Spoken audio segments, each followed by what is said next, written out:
Welcome and welcome back to another series of Rest with Me. And today we're going to talk about how not to date a narcissist, especially with Valentine's Day approaching. A lot of times we want to fake the funk. You know you're in a toxic relationship, but you're just going with the flow, or you're just single because Valentine's Day can be Single Awareness Day, okay? And you're like, I want romance, but I continually attract individuals who are toxic. Okay, maybe they're not a full-blown narcissist, but they have toxic traits. And so I'm going to give you the tools on how not to date a narcissist or toxic individual. So let's take a deep inhale together, hold for 2, and release. Number 1, we're going to get straight to it. Off the bat, you want to make sure that when you're dating someone, that this individual can take accountability for their actions. Okay, this is not, I'm sorry because you felt that way. I'm sorry because that made you mad. No, that's not taking accountability, boo-boo. That's blame shifted, okay? Taking accountability and have a growth mindset. They're willing to change. They're saying, you know what, this is an area I struggle with. I can sometimes, lose my temper when I'm triggered this way or that way, and I'm going to do the work to heal. That is a green flag. So that's tip number 1. Number 2, you want to make sure that this individual is consistently kind. What I mean is that, when a relationship starts, everyone is putting on their best. Okay, we're on our best behavior. It's just like when you start a new job, you're on probation and you're going to do everything to the T. But after typically around 3 months, 3 to 6 month mark, people tend to relax and you start to see the good, the bad, and the ugly. But an issue lies when someone is not consistently kind. Perhaps they're only kind when they want something. The relationship is transactional, And in these type of relationships, if you set up boundaries, watch out because they may get frustrated, bulldozer over your boundaries. You might say, hey, we had 3 days back to back. I need a break. Let's not hang out tomorrow. All of a sudden, they may start acting different. They may ghost you or cancel on you. It is because now they realize they no longer have power and control. Let me try to regain that. And so you want to look out for that. Number 3, I kind of alluded to it earlier. Does my partner respect my boundaries? And so I grouped it in together. But let's go to number 4. Can my partner hold space for my emotions? That is key because someone who is toxic or don't lack emotional maturity will not hold space for your feelings. They'll get annoyed, like, get over it. It's not that bad.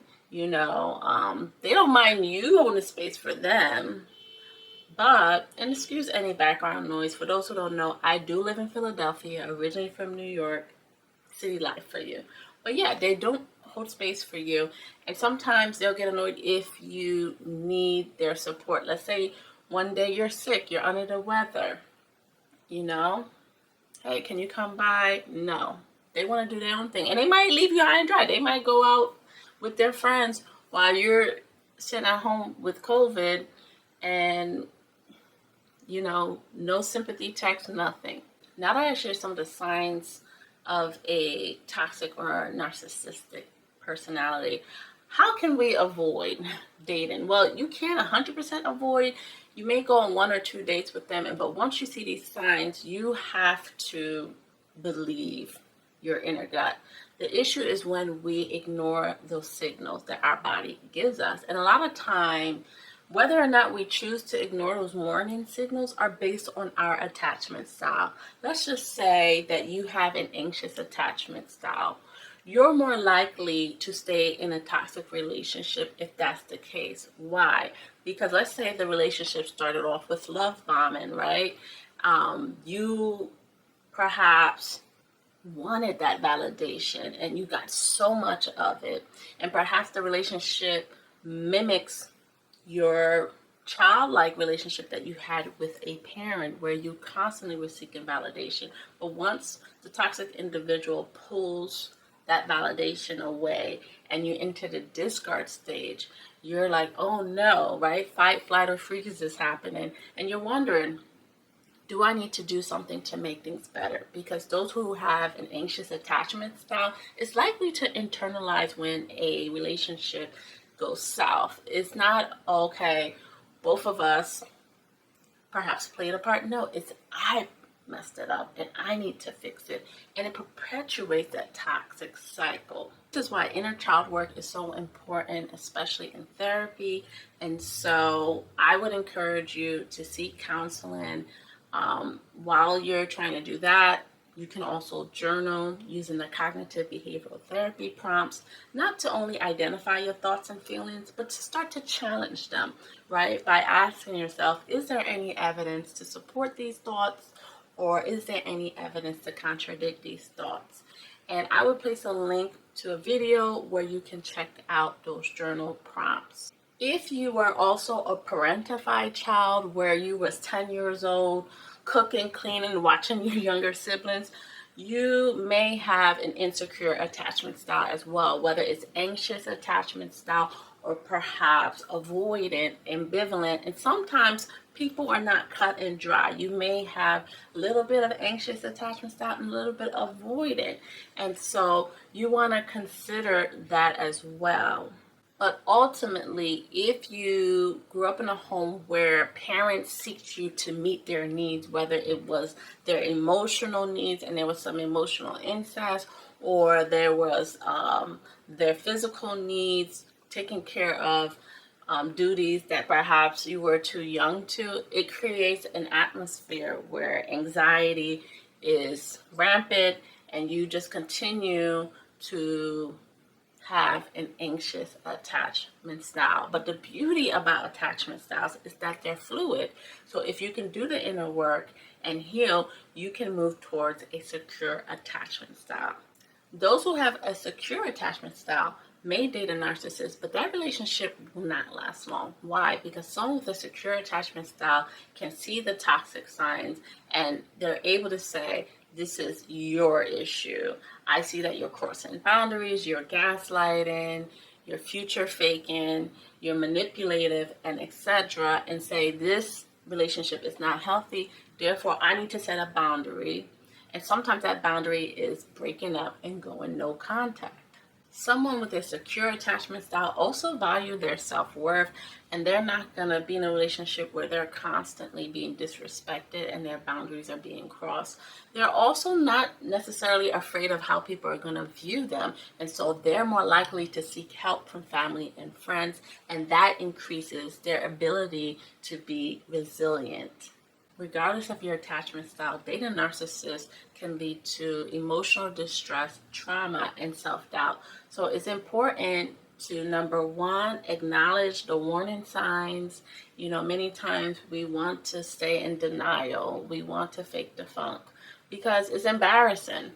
But it's important to acknowledge the truth, to seek help, whether that's in therapy, finding a support group, or reaching out to friends.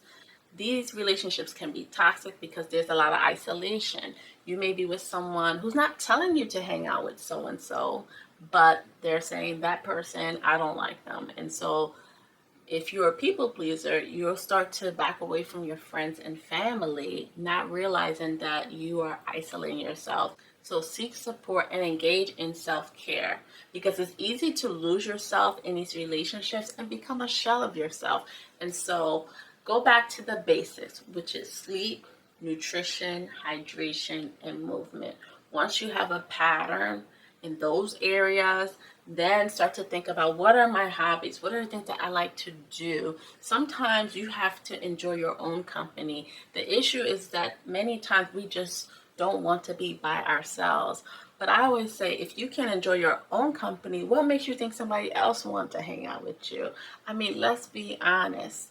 And there's a difference between being alone and feeling lonely. You can choose to be alone, because I don't know about you, but I'd rather be alone in peace than to be with a toxic individual, those up and down roller coaster of the toxic cycle, and not know from one moment to the next the status of my relationship. And so consider the importance of choosing peace. Why? Because your relationship with yourself is one of the most important relationships you're ever going to have in your life. Many times we think about our relationship with God, if you're spiritual, relationship with friends, families, intimate partners, but we forget the relationship that we have with ourselves. And many times we let ourselves down because our inner child is screaming, like, I don't feel safe with this person, something's off, but we continue to ignore that little voice. And so acknowledge that your inner child and follow your intuition because it's there for a reason. And so if this video supported you in any way, show me some love by hitting that like, subscribe, and sharing it with a friend. That way we don't have to suffer in silence. Knowledge is key. Definitely hit the notification bell so you don't miss the next video. And as always, thanks for watching and much love.